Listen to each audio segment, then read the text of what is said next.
Hello everyone, I am Shivam और आज हम मैथमेटिक्स जो कि कम्पिटिटिव एग्ज़ाम्स में एक आता है एनएमटीसी का एग्ज़ाम, उसके आज हम कंसेप्ट पे बेस्ड एक चैप्टर को डिस्कस करने वाले हैं और चैप्टर का नाम है नंबर सिस्टम।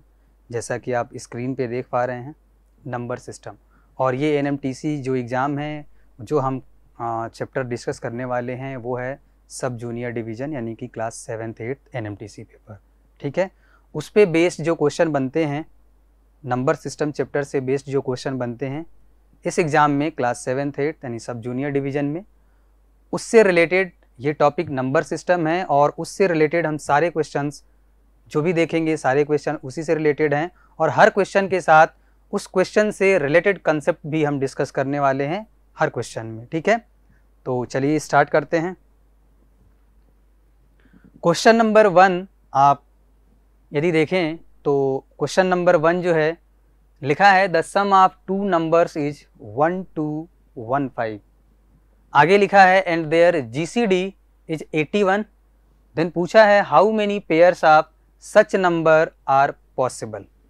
इसका मतलब ये है, यदि क्वेश्चन को समझें तो ये लिखा है कि दो नंबर्स कोई भी हैं जिनका सम है 12 15, साथ में गिवन है, साथ में जीडीसी गिवन है। जीडीसी क्या होता है? Greatest common divisor. Greatest common divisor जिसे हम एचसीएफ के नाम से भी जानते हैं, हाईएस्ट कॉमन फैक्टर। इसका मतलब जो दो नंबर हैं जिनका सम 12 15 है उनका जीसीडी यानी यदि हम बात करें तो जीसीडी कितना गिवन है?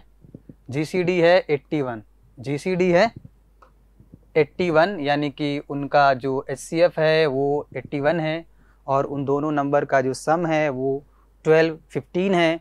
तो क्वेश्चन पूछा है how many pairs of such numbers are possible. ऐसे वो दो नंबर कितने हो सकते हैं, कौन कौन से नंबर हो सकते हैं, दो नंबर जिनका सम तो 12 15 आ जाए और उन दोनों का एचसीएफ कितना आ जाए? 81 आ जाए। ऐसा ज़रूरी नहीं है कि केवल एक ही पेयर पॉसिबल हो दोनों नंबर्स का। तो यही बताना है कि ऐसे कितने नंबर्स के पेयर पॉसिबल हैं जिनमें ये दोनों कंडीशन सेटिस्फाई करेगी, दोनों का सम 12 15 और दोनों का एचसीएफ 81। क्लियर है? तो आप एलसीएम एचसीएफ में ये आपको पता है एलसीएम और एचसीएफ पे बेस्ड ये क्वेश्चन है जो कि नंबर सिस्टम का ही पार्ट है। ठीक है, तो यहाँ पे एलसीएम और एचसीएफ का कंसेप्ट हम यूज करेंगे। एलसीएम एचसीएफ का कंसेप्ट हम यूज करने वाले हैं। आप बहुत पहले से जानते होंगे एलसीएम एचसीएफ का कंसेप्ट। चलिए, तो इसको सॉल्व करने के लिए हम क्या करेंगे, जो दो नंबर्स बताने हैं मानना पड़ेगा हमें। तो लेट कर लेते हैं, लेट द टू नंबर्स कौन कौन से मान लें? एक्स एंड वाई मान लेते हैं कि वो दोनों नंबर क्या हैं? एक्स और वाई हैं। पहला एक्स और दूसरा वाई है। ठीक है, क्योंकि हमने वेरिएबल इसलिए माना क्योंकि बहुत सारे पेयर पॉसिबल हो सकते हैं इसके, तो कोई एक फिक्स नंबर हम नहीं ले सकते। तो दो नंबर हमने मान लिया कि वो दोनों नंबर क्या हैं? एक्स और वाई हैं। गिवन क्या है? अब अकॉर्डिंग टू गिवन कंडीशन, ठीक है, अकॉर्डिंग टू गिवन कंडीशंस के अकॉर्डिंग क्या है? तो दो कंडीशन गिवन है। कौन कौन सी कंडीशन गिवन है? पहली कंडीशन तो ये है कि इन दोनों नंबर्स का जो सम है वो 12 और 15 यानी कि 1215 है। एक कंडीशन तो ये गिवन है। दूसरी कंडीशन क्या गिवन है कि दोनों का जो एचसीएफ है यानी कि एक्स और वाई का एचसीएफ है वो 81 गिवन है। तो ये दो कंडीशन गिवन है। इन्हीं दोनों को अप्लाई करते हुए हमें बताना है कि वो एक्स और वाई के पेयर्स कितने पॉसिबल हैं। तो आपको पता है कि कोई भी दो नंबर्स, उनमें से यदि हम हाईएस्ट कॉमन फैक्टर कॉमन ले लें, हाईएस्ट कॉमन फैक्टर यदि कॉमन ले लें तो उन दोनों में जो बचता है वो को प्राइम नंबर्स का रेशियो बचता है। ठीक है, ये आपको पता होना चाहिए। देखिए, यहाँ पर यदि हम बात करें कि दोनों नंबर्स की यदि हम बात करें, दोनों नंबर्स का यदि मैं रेशियो लिखता हूँ x:y तो क्या होगा? x:y एचसीएफ होगा इनटू एचसीएफ कॉमन लेने के बाद उस नंबर में जो रेशियो के फॉर्म में बचेगा हम मान लेते हैं A:B है, मान लेते हैं A:B है। और ऐसा हम लिखते हैं यदि HCF कॉमन ले लिया इस दोनों नंबर से तो जो रेशियो बचा है इसमें जो दो नंबर बचे A और B, ये दोनों नंबर क्या होने चाहिए, को प्राइम नंबर होने चाहिए। क्या होने चाहिए, को प्राइम नंबर। अब को प्राइम नंबर क्या होते हैं, को प्राइम नंबर ऐसे होते हैं जिनका HCF 1 होता है, ठीक है। और क्योंकि हमने हाईएस्ट कॉमन फैक्टर तो बाहर निकाल लिया है, इसमें से कॉमन ले लिया है, तो अब जो दोनों नंबर A और B बचे हैं उनका हाईएस्ट कॉमन फैक्टर तो 1 ही है, क्योंकि वो तो बाहर निकल चुका है। को प्राइम नंबर ये दोनों हो गए A और B, ठीक है। तो अब यहाँ पे यदि हम ये वैल्यू पुट करें GCD की वैल्यू, तो x:y क्या मिलने वाला है हमें, 81 A:B। और यहाँ से यदि कंडीशन को हम लिखें कि x को इसके टर्म में हम क्या लिख सकते हैं, x को इसके टर्म में क्या लिख सकते हैं, तो यदि कंपेयर करेंगे तो x को 81A लिख सकते हैं और y को 81B लिख सकते हैं। 81A और 81B लिख सकते हैं x और y को। क्लियर है क्या? चलिए तो आगे चलते हैं। यहाँ से यदि हम कंपेयर करके लिखें तो x को लिख सकते हैं 81 टाइम्स A और y को लिख सकते हैं 81 टाइम्स B। ये हम यहाँ से कंडीशन लिख सकते हैं। अब इसी कंडीशन को अप्लाई कर देते हैं किसमें, जो गिवन एक इंफॉर्मेशन है x प्लस वाई, दोनों का सम दिया है 1215 है, तो x की वैल्यू उठा के यहाँ पुट कर देते हैं, y की वैल्यू भी उठा के यहाँ पुट कर देते हैं, तो एक रिलेशन A और B में आएगा, ठीक है। चलिए आगे चलते हैं। x प्लस वाई की वैल्यू 1215 है, हमें x और y की वैल्यू यहाँ से पुट करनी है। चलिए लिख देते हैं,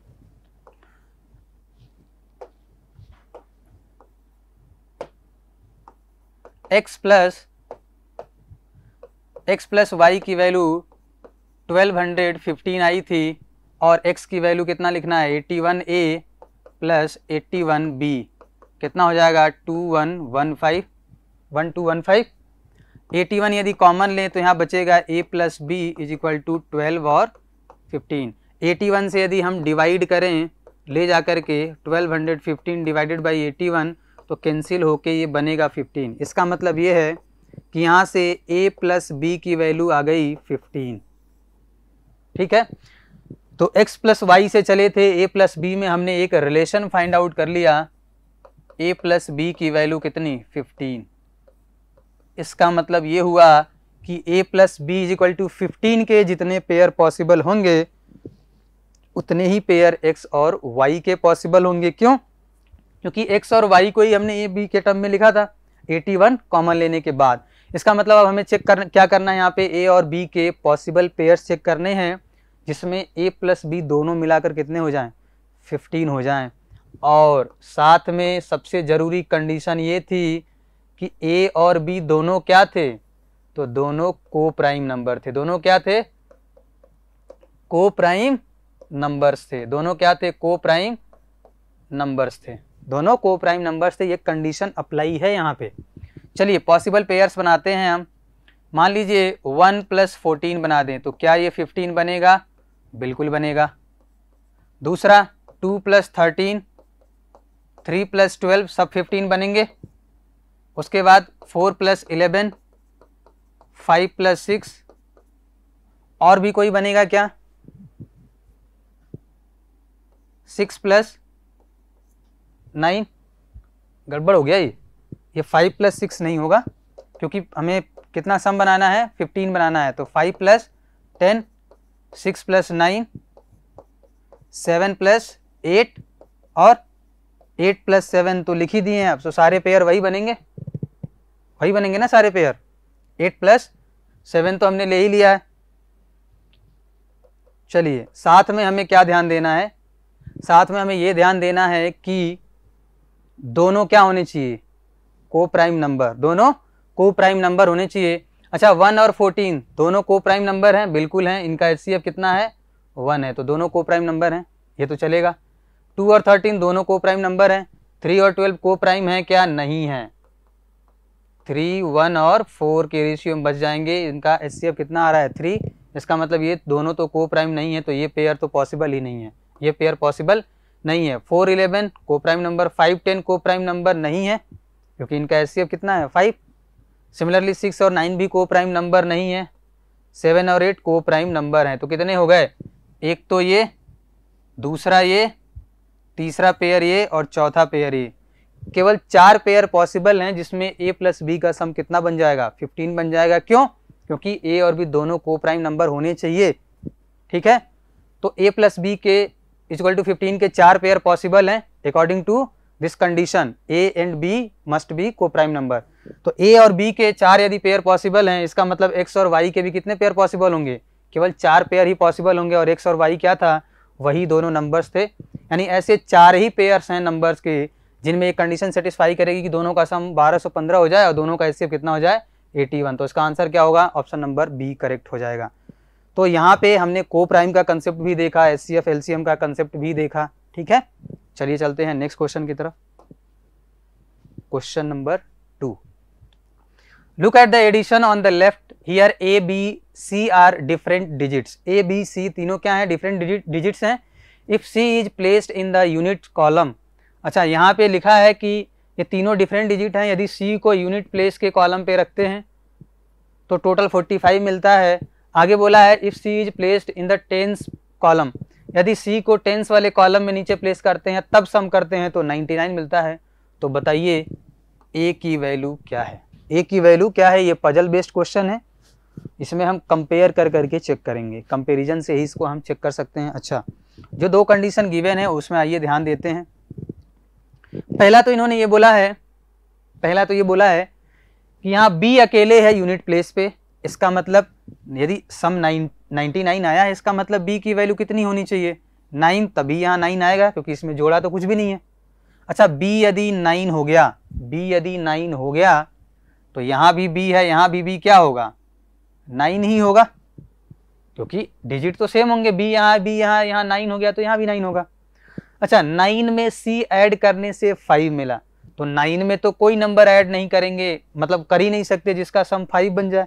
इसका मतलब 9 में कोई भी नंबर ऐड किया होगा तो 2 डिजिट नंबर आया होगा जिसमें यूनिट प्लेस क्या हुआ होगा, 5, तभी ये पॉसिबल है। इसका मतलब 9 में क्या ऐड करें कि यूनिट डिजिट 5 बन जाए, तो 9 में 6 ऐड कर सकते हैं क्या, 9 और 6 15। अच्छा, यदि c की वैल्यू 6 लिख दें हम तो 6 ऐड करते ही 15 बनेगा और 15 की जगह 5 लिखेंगे, कैरी 1।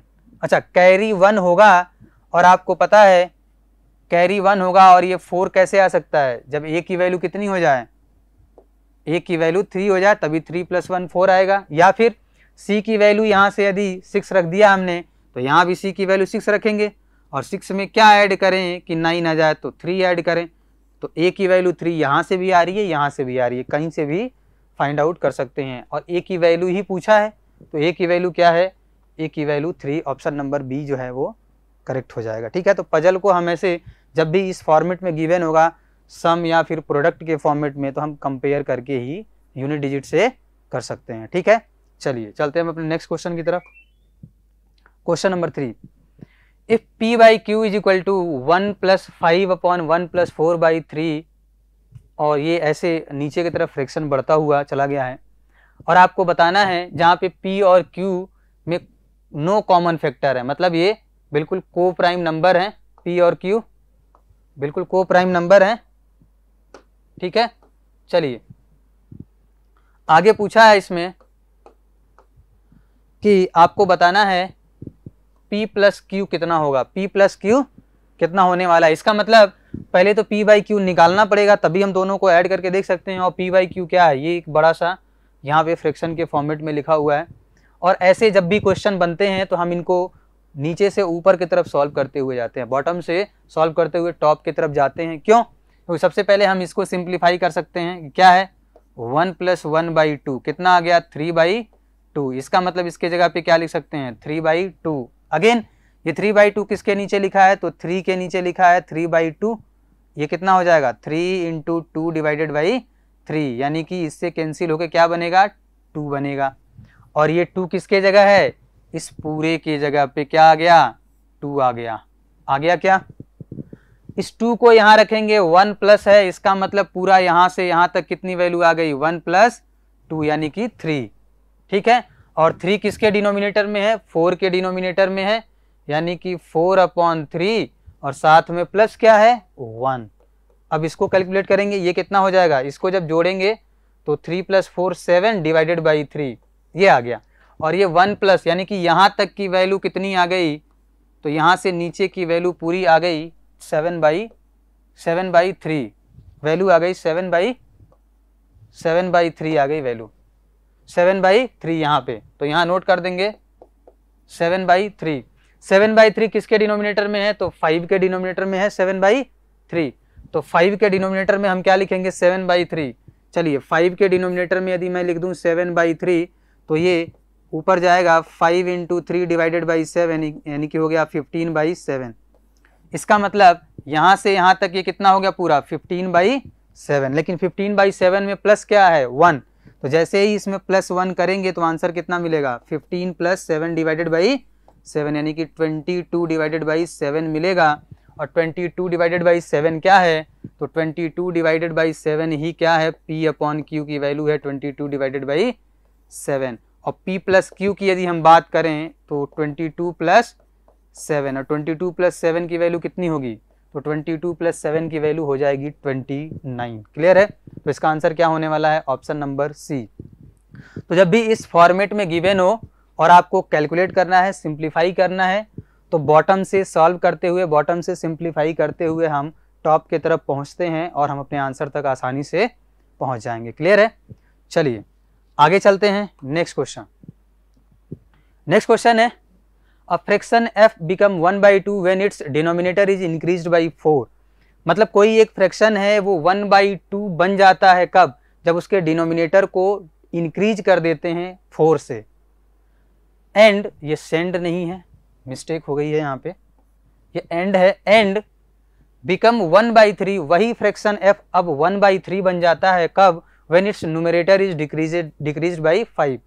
मतलब एक तो कंडीशन इन्होंने लगाया है कि डिनोमिनेटर 4 बढ़ा देंगे तो फ्रैक्शन 1/2 बन गया। दूसरी कंडीशन लगाया इन्होंने कि यदि न्यूमरेटर में 5 माइनस कर दें यानी डिक्रीज कर दें 5 तो फ्रैक्शन 1/3 बन जाता है। तो बताइए वो फ्रैक्शन f क्या है। तो चलिए मानते हैं, लिखेंगे let the fraction B x/y। मान लेते हैं वो फ्रैक्शन x/y है। अब अकॉर्डिंग टू गिवन कंडीशन क्या बोला है, यदि इसके डिनोमिनेटर में 4 बढ़ा दें यानी कि पहले न्यूमरेटर x था अभी भी x है, y डिनोमिनेटर पहले था अब इसमें 4 प्लस कर दिया, तो अब ये फ्रैक्शन कन्वर्ट किस में हो गया 1/2 में। तो 1/2 बन गया। इसका मतलब कंडीशन नंबर 1 तो ये गिवन है। दूसरी कंडीशन क्या दिया है, ये 1/3 कब बन जाता है, जब न्यूमरेटर में -5 कर देते हैं। न्यूमरेटर पहले x था अब हो गया x - 5, डिनोमिनेटर पहले y था अब भी y है, लेकिन ये बन क्या गया फ्रैक्शन 1/3। तो ये दूसरी कंडीशन है। क्लियर है। दोनों इक्वेशन सॉल्व करेंगे, दो वेरिएबल x और y में दो इक्वेशन बन जाएगी, दोनों को साइमल्टेनियस सॉल्व करेंगे, हम अपने आंसर तक पहुंच जाएंगे। चलिए सॉल्व करते हैं। तो पहली कंडीशन फ्रॉम 1, पहली कंडीशन से हमें क्या मिलेगा, इसको क्रॉस मल्टीप्लाई जैसे ही करेंगे तो मिलेगा 2x = y + 4। क्लियर है। यानी कि 2x - y की वैल्यू आ गई 4। ये एक इक्वेशन हमारे पास बन गई। दूसरी इक्वेशन दूसरे कंडीशन से आएगी फ्रॉम 2। दूसरी कंडीशन में यदि हम क्रॉस मल्टीप्लाई करते हैं तो 3x - 15 = क्या मिलेगा y, यानी कि 3x - y = क्या मिल गया 15। 3x - y = मिल गया 15। तो ये दूसरी इक्वेशन बन गई। दो इक्वेशन बन गई, दोनों को साइमल्टेनियस सॉल्व करना है। तो एक काम करते हैं, इसको माइनस कर देते हैं इसमें से, क्यों, क्योंकि y एलिमिनेट हो जाएगा। जैसे ही माइनस करेंगे तो 3x - y = 15 है, 3x - y = है 15। और अगला क्या था 2x - y = 4 है, 2x - y = क्या है 4 है। एक काम करते हैं, दूसरी इक्वेशन को हम माइनस कर देते हैं पहले से। तो 3x - 2x x बचा, y से y कैंसिल हो गया, 15 में से 4 गया, कितना बचा 11 बचा। x की वैल्यू 11 आते ही आप किसी भी इक्वेशन में पुट कर देंगे तो यहाँ से y आ जाएगा, यानी 3 × 11 - y की वैल्यू कितनी आ गई, तो 15 आ गई क्या। इसको कैलकुलेट करिए तो 11 × 3 = 33, 15 को इधर ले आइए और y को इधर कर दीजिए, तो आंसर क्या आ जाएगा, यहाँ से y की वैल्यू आ गई 18, क्या आ गई 18, तो x आ गया 11, y आ गया 18, तो फ्रैक्शन f को क्या माना था हमने, x अपॉन वाई यानी कि 11/18, फ्रैक्शन क्या हो गया 11/18। चलते हैं देखते हैं कौन सा ऑप्शन क्लियर है। अच्छा, ऑप्शन नंबर डी दिख रहा है 11/18 है, तो इस क्वेश्चन का आंसर क्या होगा, ऑप्शन नंबर डी।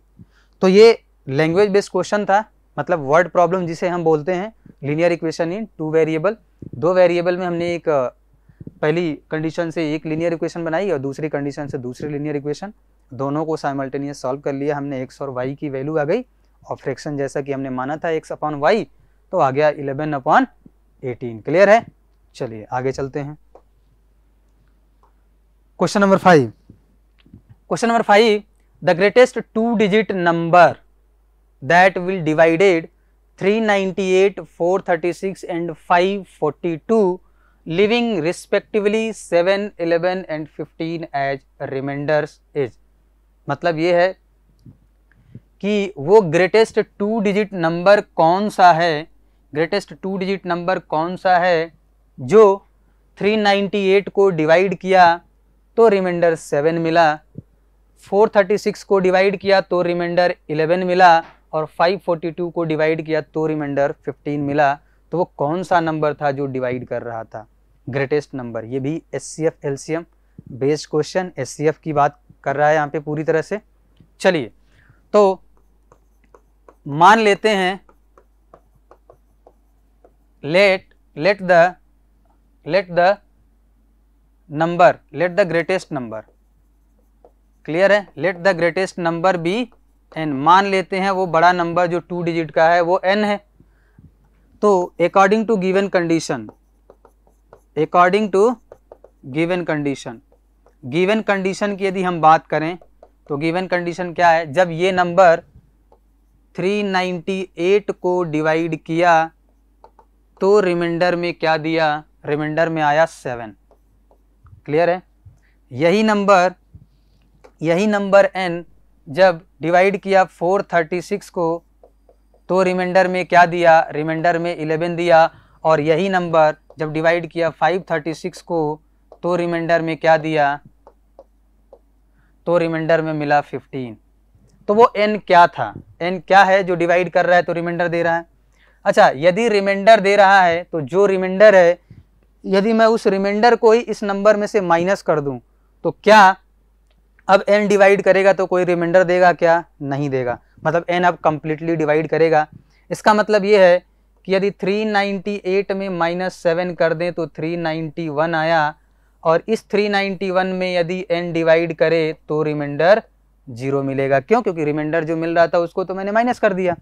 सिमिलरली यहाँ से क्या लिख सकते हैं, जब 436 में से मिला हुआ रिमाइंडर माइनस कर दें तो क्या बनेगा, यहाँ है 5, यहाँ है 2, यहाँ है 4, 425 में क्या अब ये नंबर डिवाइड करेगा तो कोई रिमाइंडर मिलेगा क्या, नहीं। क्यों, क्योंकि रिमाइंडर तो मैंने पहले ही माइनस कर दिया। अगेन यहाँ से भी क्या लिख सकते हैं, यदि 536 नहीं था, 542 था, 542 था, यहाँ पे गलती से लिख गया वो 542, ठीक है। तो 542 में यदि मैं रिमाइंडर -15 कर दूं तो अब जो नंबर मिला, अब जो नंबर मिलेगा कितना मिलेगा, 12 में से 5 गया 7, 3 में से 1 गया 2 और 527। अब वो नंबर यदि 527 को डिवाइड करेगा तो क्या रिमाइंडर मिलेगा क्या, नहीं मिलेगा, 0 मिलेगा, क्योंकि रिमाइंडर हमने 15 तो पहले ही माइनस कर दिया, तो अब तो रिमाइंडर मिलने वाला नहीं है। तो अब हम कहाँ पे पहुँच गए, अब यहाँ पे पहुँच गए कि यदि कोई नंबर एक है जो 391 को डिवाइड किया तो भी रिमाइंडर 0, 425 को डिवाइड किया तो भी रिमाइंडर 0, और 527 को डिवाइड किया तो भी रिमाइंडर 0 आया। इसका मतलब क्या है, एक ऐसा नंबर है जो तीनों को डिवाइड कर रहा है तो रिमाइंडर 0 दे रहा है। इसका मतलब तीनों का क्या होगा, वो एचसीएफ, ग्रेटेस्ट इंटीजर, मतलब ग्रेटेस्ट कॉमन डिवाइजर होगा, एचसीएफ होगा, हाईएस्ट कॉमन फैक्टर। इसका मतलब ये है कि वो n नंबर क्या होगा, इन तीनों नंबर का क्या होगा, एचसीएफ होगा, इन तीनों नंबर का एचसीएफ होगा। तो n क्या होगा, n होगा एचसीएफ ऑफ नंबर क्या है 391, उसके बाद 425 और उसके बाद क्या आ गया 527। इनका एचसीएफ जो होगा वही n होगा, और आप यदि HCF कैलकुलेट करेंगे तो मिलेगा 17। इसका मतलब वो 2 डिजिट नंबर जो है, हाईएस्ट नंबर जो कि 398 को डिवाइड किया तो 7 रिमाइंडर दिया, 436 को डिवाइड किया तो 11 रिमाइंडर दिया, और 542 को डिवाइड किया तो 15 एज अ रिमाइंडर दिया, तो वो नंबर था 17, वो नंबर था 17। तो जब भी ऐसा क्वेश्चन आए तो रिमाइंडर को आप माइनस कर दीजिए, उसके बाद जो नंबर बचता है अब उसमें डिवाइड करेगा तो रिमाइंडर 0 देगा, और ऐसा क्या होता है, हाईएस्ट कॉमन फैक्टर इन तीनों का, जो इन तीनों को डिवाइड करेगा तो रिमाइंडर 0 देगा। तो उसका HCF निकाल लिया हमने इन तीनों नंबर्स का, और वही वो नंबर होगा जो इन तीनों को डिवाइड करेगा तो रिमाइंडर 7, 11 और 15 देगा रिस्पेक्टिवली। क्लियर है? चलिए आगे बढ़ते हैं। Question number 6, n is a natural number, n एक नेचुरल नंबर है।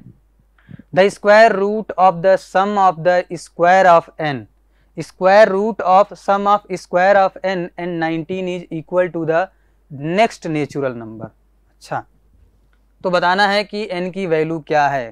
क्वेश्चन में ये बोला गया है कि n कोई नेचुरल नंबर है और कंडीशन क्या दिया है, स्क्वायर रूट। चलिए भाई लिखते हैं स्क्वायर रूट किसका, square root of sum, square root of sum, square root of sum. इसका मतलब सम होगा, इधर भी कुछ नंबर इधर भी कुछ नंबर, किसका sum, square root of sum of square of n, n के स्क्वायर और 19 का सम। ठीक है, यही बोला है, the square root of sum of square of n and 19 is equal to the next natural number. यदि n नेचुरल नंबर है तो उसका अगला नेचुरल नंबर क्या होगा, n+1, आगे वाला एक। चलिए बस यही है, इसको सॉल्व कर लेंगे, n की वैल्यू आ जाएगी। तो इसको सॉल्व करने के लिए squaring both side, squaring both sides, तो क्या मिलने वाला है, n² + 19 की वैल्यू क्या मिलेगी, n+1 का स्क्वायर, और ये क्या मिलने वाला है यहाँ से, n² + 19 की वैल्यू n² + 2n+1 मिलेगी, क्या a + b का होल स्क्वायर, n² से n² कैंसिल होगा तो ये 19, 1 को इधर ले आइए इज इक्वल टू 2n, ये 18 इज इक्वल टू, आ गया आंसर क्या 2n, तो n की वैल्यू कितनी मिली, n की वैल्यू मिल गई 9। तो वो नेचुरल नंबर कौन सा था, 9 था, जो कि इस कंडीशन को सेटिस्फाई किया कि उसका स्क्वायर + 19 का स्क्वायर रूट 9 + 1 यानी 10 आएगा। क्लियर है? तो ये भी वर्ड प्रॉब्लम है, इसको बस हमें ध्यान से पढ़ना है और जैसा बोला गया है वैसी ही इक्वेशन बना देनी है, उसके बाद हम सॉल्व आसानी से कर सकते हैं। ठीक है, चलिए तो इसका आंसर क्या है, इसका आंसर है 9, n इज इक्वल टू 9। तो n इज इक्वल टू 9 की बात करें ऑप्शन नंबर बी में मेंशन है। ठीक है, चलिए आगे बढ़ते हैं। क्वेश्चन नंबर 7 है, the average of 5 conjugative positive integers starting with m is n। मतलब बोला है जो एवरेज है, किसका एवरेज है, 5 कंजुकेटिव पॉजिटिव इंटीजर्स, कौन से, जो m से स्टार्ट हो रहे हैं। मतलब पहला इंटीजर जो है पॉजिटिव वो m है, m से आगे कंजुकेटिव इंटीजर्स जो 5 हैं, इन पांचों का जो एवरेज है वो क्या है, n है, वो क्या है, n है। तो ये तो एवरेज से रिलेटेड क्वेश्चन है, एवरेज से रिलेटेड क्वेश्चन है। फिर आगे बोल रहा है then the average of 5 consecutive integers starting with n। अब कह रहा है कि n से स्टार्ट होने वाले 5 कंजुकेटिव इंटीजर्स का एवरेज क्या होगा, इन टर्म्स ऑफ m बताना है। तो चलिए इसको सॉल्व करते हैं। आपको पता है कि किसी भी ग्रुप ऑफ नंबर्स का यदि हम एवरेज लेते हैं तो क्या होता है, सभी नंबर्स को ऐड कर दीजिए, डिवाइडेड बाई कितने नंबर हैं उससे हम क्या कर देते हैं, डिवाइड कर देते हैं, वही एवरेज होता है। एवरेज का फॉर्मूला सिंपल है, तो यही काम यहाँ भी करना है। तो पहले जो 5 कंजुकेटिव इंटीजर्स इन्होंने बोले हैं कहाँ से, m से स्टार्ट हुआ, यानी कि m, अगला इसका कौन सा आएगा, m+1, अगला m+2, उसका नेक्स्ट m+3 और अगला m+4, m+4। क्या 5 हो गए, क्या हो गए, 1 2 3 4 5 ये कंजुकेटिव इंटीजर्स हो गए जो कि कहाँ से स्टार्ट हुए, m से। इन्हीं का एवरेज गिवन है n। तो इनका एवरेज क्या होगा, इनका एवरेज क्या होगा, इन सबको जोड़ दीजिए। तो m+1, m+2, m+3 m+4। ये 5 नंबर हो गए, पाँचों को जोड़ करके 5 से डिवाइड करेंगे तो वही एवरेज होगा इनका, और वो किसके बराबर दिया है, वो n के बराबर दिया है। सॉल्व कर लेते हैं, चलिए m m m m m कितनी बार आया, 5 बार, तो 5m प्लस 1 + 2 3 + 3 6 + 4 10 डिवाइडेड बाई 5, इसकी वैल्यू क्या है, n है। आगे क्या लिख सकते हैं, यहाँ से 5 कॉमन ले लीजिए तो m+2 डिवाइडेड बाई क्या है 5, इसकी वैल्यू क्या है, n है। 5 से 5 कैंसिल, मतलब हमारे पास एक रिलेशन आ गया, m+2 की वैल्यू क्या है, n है। ठीक है, m+2 की वैल्यू कितनी है, n है, तो यहां से तो हमें पता चल गया। अब आगे बोल रहा है कि ऐसे ही 5 कंजुगेटिव इंटीजर्स का क्या बताना है, एवरेज, जो इंटीजर्स कहां से स्टार्ट होंगे, n से होंगे। ऐसे ही अब हमें n, n+1, n+2, n+3, n+4 ये 5 कंजुगेटिव इंटीजर्स हैं, इनका एवरेज फाइंड आउट करना है। चलिए देखते हैं। अगेन मान लीजिए जो अगला जो बोला गया है, 5 कंजुगेटिव इंटीजर्स n से स्टार्ट हुए, तो n, n+1, n+2, n+3, n+4 5 हो गए क्या। इनका यदि मैं एवरेज की बात करूं तो पांचों को जोड़ दीजिए, और पांचों को जोड़ने के बाद किससे डिवाइड करना है, तो जितने हैं यानी कि 5 हैं तो 5 से क्या कर देंगे, डिवाइड कर देंगे, तो डिवाइड करते ही ये एवरेज बन जाएगा। और इसको कैलकुलेट कर लीजिए, यही तो पूछा गया है। 5 बार n आया है, और ये भी कितना हो जाएगा, 10 डिवाइडेड बाई 5, ऊपर से 5 कॉमन ले लीजिए तो क्या होगा, n+2, और नीचे क्या है 5, 5 से 5 कैंसिल, तो एवरेज कितना आ गया, तो एवरेज आ गया भैया n+2। लेकिन एवरेज बताना किस में था, m के टर्म्स में, और m आया कितना था, n की वैल्यू आई थी m+2, यानी कि जहाँ जहाँ n है वहाँ वहाँ क्या लिख देंगे, m+2, तो n की जगह m+2 लिखेंगे, 2 प्लस में पहले से था, तो अब एवरेज क्या हो गया, एवरेज हो गया m+4, m+4। क्लियर है क्या। तो एवरेज आपको पता चल गया कि 5 कंजुगेटिव इंटीजर जो कि n से स्टार्ट हुए थे, उनका एवरेज m के टर्म्स में कितना आ गया, m+4। कौन से ऑप्शन में था, ऑप्शन नंबर ए। तो इसका आंसर क्या होगा, ऑप्शन नंबर ए। तो एवरेज का क्वेश्चन आप ऐसे कर सकते हैं, जितने नंबर से सबको जोड़ के जितने हैं उतने से डिवाइड कर देंगे तो वो उनका क्या होगा, एवरेज होगा। चलिए आगे चलते हैं। Question number 8, if n is a positive integer such that a पे power 2n is equal to 2, then बताना है 2a पे पावर 6n माइनस 16 की वैल्यू क्या होगी। चलिए सॉल्व करते हैं। ये तो एक्सपोनेंट पावर से रिलेटेड क्वेश्चन है। गिवन है a पे पावर 2n, a पर पावर 2n की वैल्यू 2, ऐसा तो गिवन ही है, ऐसा तो गिवन ही है, a पर power 2n is equal to 2। आगे पूछा है, बताना है 2a पे 6n माइनस 16 की वैल्यू क्या होगी। इसको भी हम किस में जनरेट कराएंगे, किस फॉर्मेट में देखने की कोशिश करेंगे कि a पे पावर 2n दिखने लगे, ताकि हम इसकी वैल्यू तो रिप्लेस कर पाएं। चलिए इसको लिखते हैं, क्या a पे पावर 6n को a पे पावर 2n का पावर 3 लिख सकते हैं क्या, पावर पे पावर मल्टीप्लाई हो जाता है तो 6n के बराबर है माइनस 16। क्या आप a पे पावर 2n की वैल्यू यहाँ से उठा के पुट कर सकते हैं क्या, बिल्कुल कर सकते हैं। तो 2 a पे पावर 2n की वैल्यू है 2, a पे पावर 2n की वैल्यू है 2, और 2 पे पावर यहाँ क्या होगा 3 होगा, माइनस 16, ये किसके बराबर आ गया, तो 2 इंटू 2 पे पावर 3 8 हो गया, माइनस का 16, यानी कि ये बराबर हो गया 16 माइनस 16 के, और 16 माइनस 16 किसके बराबर हुआ, 0 के। तो आंसर क्या आ गया, 0 आ गया। इसका मतलब ऑप्शन नंबर डी। तो ये एक्सपोनेंट से रिलेटेड क्वेश्चन था, हमने कुछ किया नहीं यहाँ पे। a पे पावर 6n था, इसको मैंने लिख दिया a पे पावर 2n का पावर 3। ऐसा इसलिए किया क्योंकि इसकी वैल्यू हमें यहाँ रिप्लेस करनी थी, ठीक है। और जहाँ जहाँ a पे पावर 2n है उसकी वैल्यू हमने उठा के यहाँ से 2 पुट कर दिया क्योंकि गिवन है।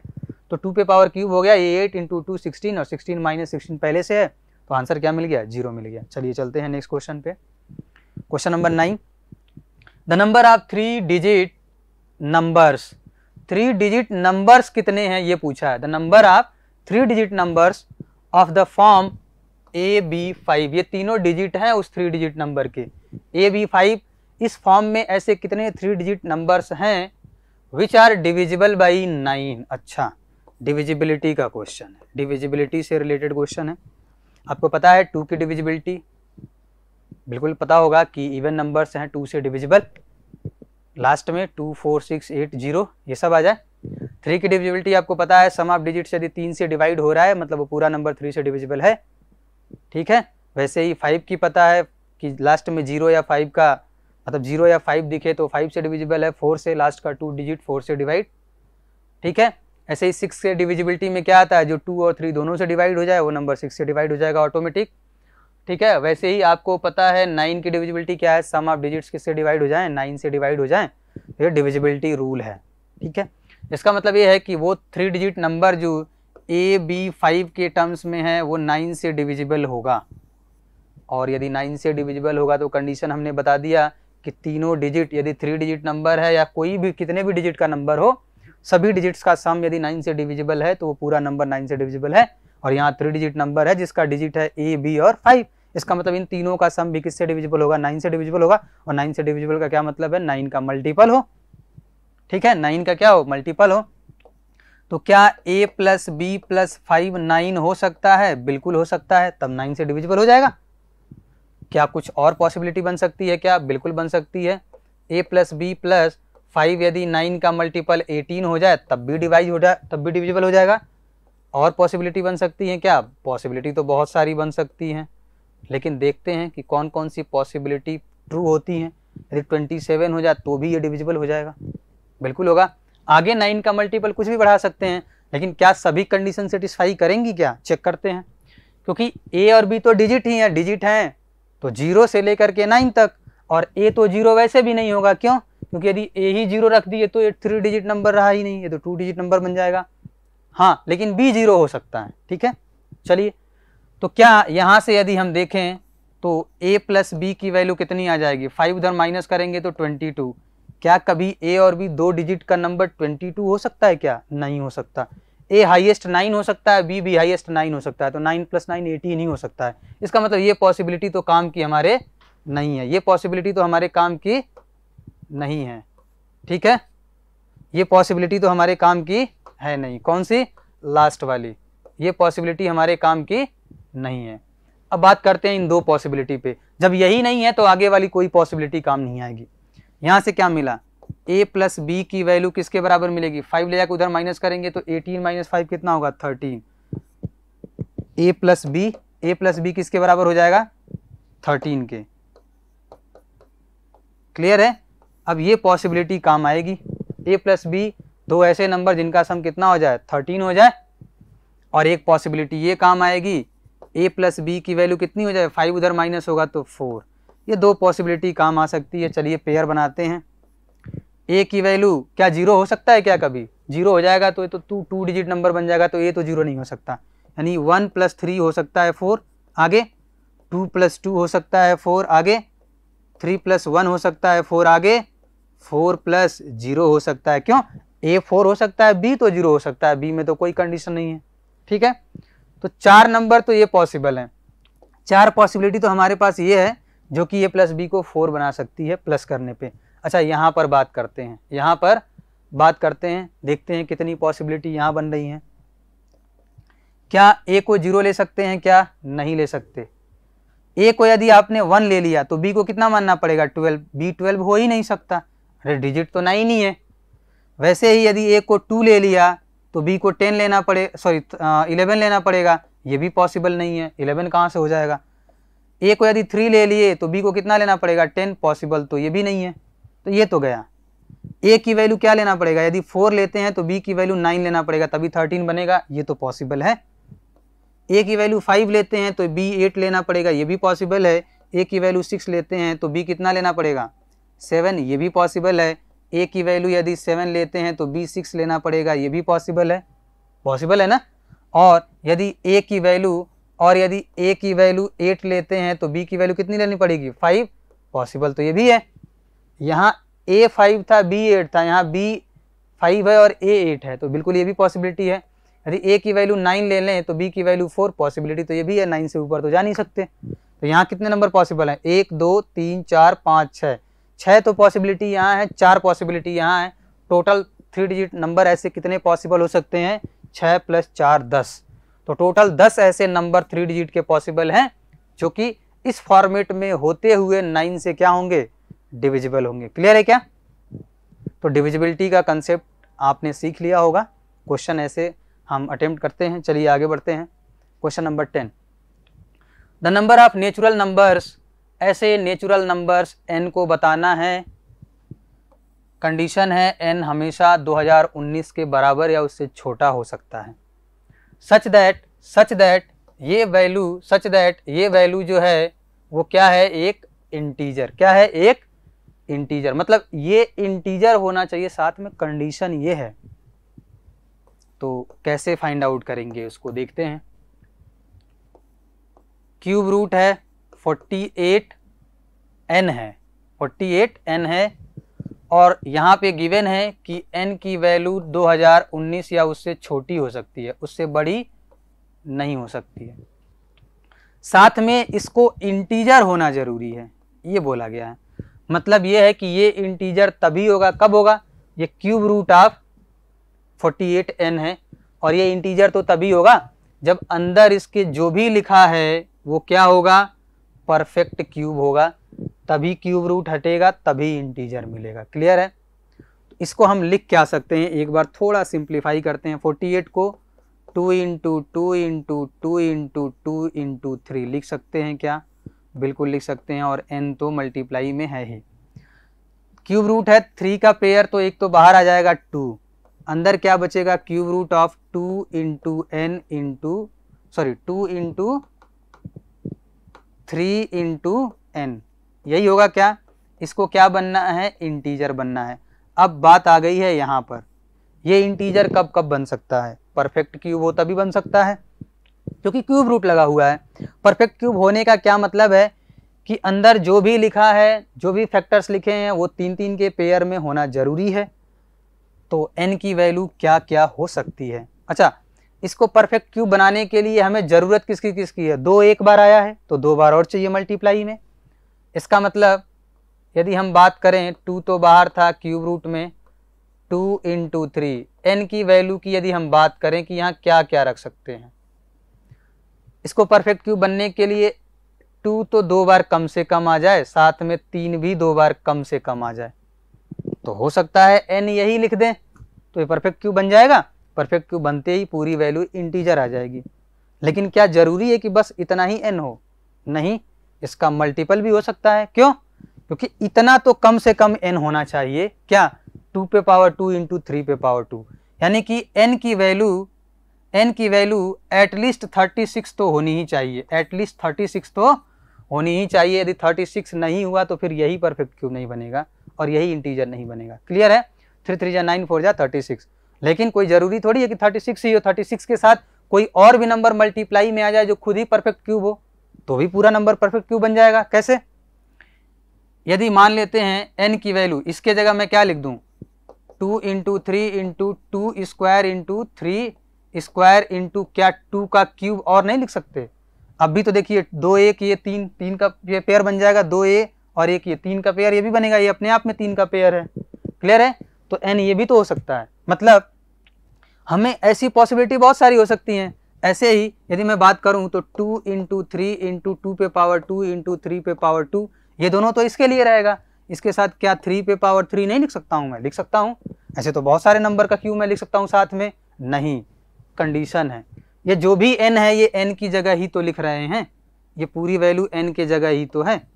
कंडीशन क्या है? n जो है 2019 से बड़ा नहीं होना चाहिए। ठीक है?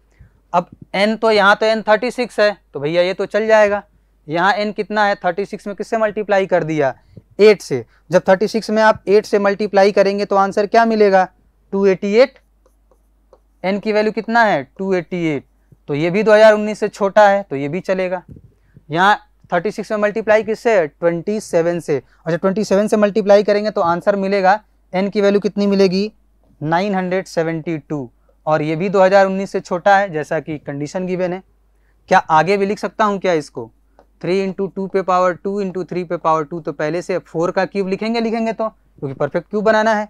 इसका मतलब क्या हो गया? 36 में किससे मल्टीप्लाई कर दिया?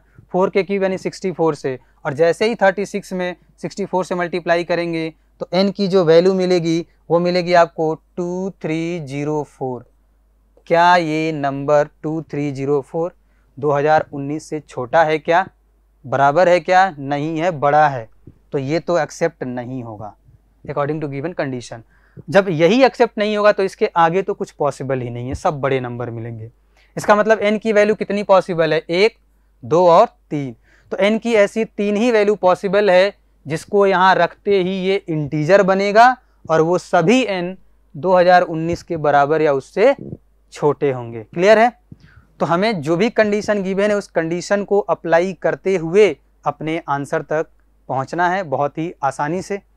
और आपने देखा होगा अभी जो भी 10 क्वेश्चन हमने सॉल्व किए इस पे, साथ में कंसेप्ट भी हमने डिस्कस किए।